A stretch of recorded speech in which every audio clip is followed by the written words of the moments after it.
Assalamualaikum warahmatullahi wabarakatuh. Alhamdulillahi rabbil alamin. Wassalatu wassalamu ala asrafil anbiya'i wal mursalin Sayyidina wa maulana Muhammadin wa ala alihi wa ashabihi ajma'in. Rabbi israh li sadari wa yassir li amri wahlul 'uqdatam min lisani yafqahu qawli, amma ba'du. Para pemirsa yang dirahmati Allah Subhanahu wa taala, alhamdulillah kami panjatkan puja dan puji syukur kehadirat Allah Subhanahu wa taala karena atas limpahan rahmat-Nya lah, atas taufik dan hidayah-Nya lah, atas seluruh nikmat-nikmat yang telah diberikan hari ini. Pada pagi hari ini kita mampu melihat dunia, kita mampu menghirup udara yang segar, kita mampu menggerakkan kaki dan tangan kita, adalah nikmat karunia Allah yang luar biasa yang patut kita syukuri. Mudah-mudahan Allah senantiasa teguhkan iman kita dalam keadaan istiqomah, dalam keadaan takwa, dalam keadaan taat kepada Allah Subhanahu wa taala ila yaumil akhir, hidup kita dalam keadaan husnul khotimah. Salawat dan salam tetap terlimpahkan kepada junjungan kita Nabiullah Muhammad sallallahu alaihi wasallam, kepada keluarganya, para sahabatnya, para tabi'in, tabi'in, para ulama dan seluruh kaum muslimin yang senantiasa berada di jalan Allah dan Rasulnya, yang senantiasa mengikuti milah ajaran baginda Nabi sallallahu alaihi wasallam, yang senantiasa menegakkan dan memperjuangkan tegaknya ad-dinul Islam di muka bumi ini.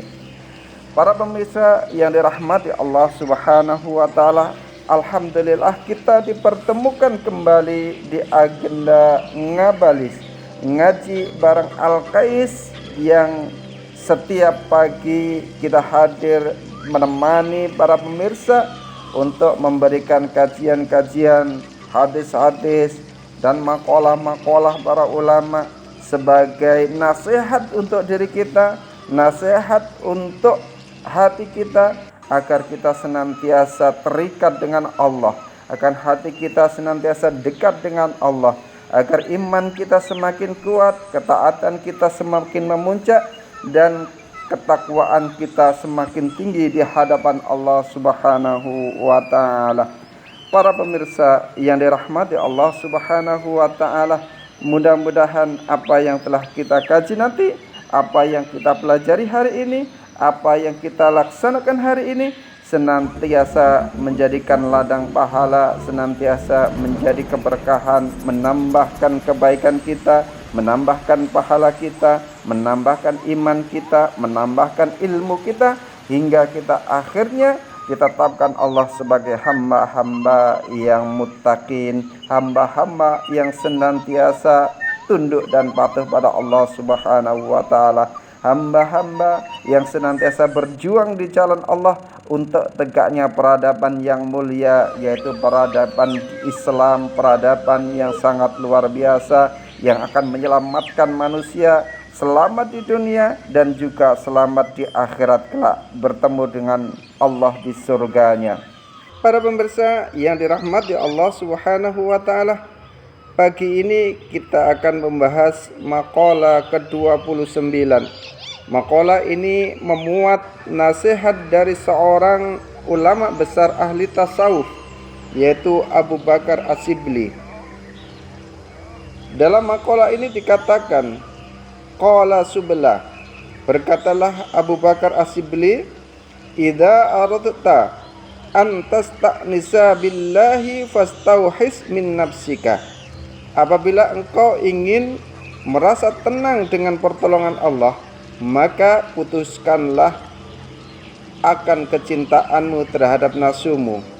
Para pemirsa yang dirahmati Allah Subhanahu wa taala, penjelasan maknanya kalimat yaitu jika kita mau berasa senang, tenang dengan Allah, maksudnya hati merasa damai ketika berzikir, senang beribadah walaupun sendirian, tidak mudah gelisah oleh urusan dunia, yakin bahwa Allah selalu menolong. Namun keadaan itu tidak akan dirasakan jika seseorang masih terlalu mengikuti hawa nafsunya. Hal itu tidak akan dirasakan jika seseorang masih mengikuti perasaan-perasaannya yang menjauhkan dirinya dari Allah Subhanahu wa taala. Jika dipenuhi dengan cinta dunia, maka ketenangan itu akan sirna. Kecintaannya kepada Allah akan pudar. Yang kedua yang dimaksud, berjauhilah dirimu dari nafsumu, bukan berarti membenci diri kita sendiri, tetapi jangan menuruti semua keinginan nafsu diri kita. Karena nafsu sering mengajak kita kepada kemalasan beribadah. Karena nafsu mengajak kita senantiasa cinta berlebihan kepada harta dunia. Karena nafsu mengajak kita cinta pada jabatan, pangkat, dan kedudukan. Ingin dipuji manusia, marah, dengki, dan sombong. Bukankah Allah Subhanahu wa taala berfirman, sesungguhnya nafsu itu selalu menyuruh kepada kejahatan. Quran surat Yusuf ayat yang ke-53. Sebuah analogi yang sederhana yang mudah dipahami. Bayangkan jika hati kita seperti gelas. Jika gelas penuh dengan lumpur, penuh dengan noda, yaitu nafsu, dosa, cinta dunia, maka kejernihan air di dalamnya tidak akan bisa masuk dan tidak akan terlihat. Jika lumpurnya dibuang sedikit demi sedikit dengan taubat, zikir, dan ibadah, maka air yang jernih akan memenuhi gelas tersebut. Demikian pula dengan hati kita, selama dipenuhi hawa nafsu, cahaya dan ketenangan dari Allah sulit masuk kepada diri kita. Contoh dalam kehidupan kita, misalnya seorang yang ingin bangun malam, melakukan qiyamul lail, sholat tahajud, tapi nafsunya berkata, tidur saja, masih ngantuk, malam masih panjang, dan lain sebagainya. Maka sebenarnya imannya berkata, bangunlah, ini kesempatan bermunajat kepada Allah Subhanahu wa taala. Jadi jika ia mengikuti bisikan nafsunya, ia akan kehilangan kenikmatan beribadah. Tetapi jika ia melawan rasa malas itu, setelah sholat tahajud justru hatinya menjadi sangat tenang. Itulah salah satu bentuk merasa dekat dan tentram bersama Allah Subhanahu wa taala. Para pemirsa yang dirahmati Allah Subhanahu wa taala, hikmah yang bisa kita ambil dari makalah ini yaitu ketenangan hati bukan diperoleh dengan mengikuti semua keinginan kita, semua harapan kita, semua kehidupan dunia kita terpenuhi, tetapi dengan mendekatkan diri kepada Allah Subhanahu wa taala. Musuh terbesar seorang mukmin adalah seringkali bukan karena orang lain, melainkan hawa nafsunya sendiri. Setiap kali kita berhasil melawan nafsu kita karena Allah, hati akan semakin cepat dekat dengan Allah Subhanahu wa taala.